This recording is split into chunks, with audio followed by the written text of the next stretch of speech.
Sa paglipas ng panahon, madami ang pagbabagong nangyayari, isa na dito ang aking ipapakita sa inyo. Ang mga bahay na dati-rati ay tirahan ng masayang pamilya, ngunit ngayon ay abandonado na. Kung sa syudad ay nagsisiksikan ng mga tao sa maliit na tirahan o espasyo, dito naman ay kabaligtaran.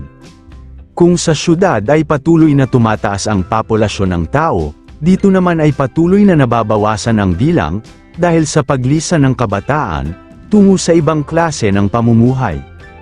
Noong dekada 70 hanggang dekada 80, madaming tao ang nagtitipon-tipon sa bakanteng lote na ito, lalo na kapag merong okasyon, kagaya ng piknitan, o kapisanan kung tawagin nung araw, kasalan ng aking mga kapatid na babae, at ang pagdiriwang sa ika-57 taong kasal ng aking mga magulang.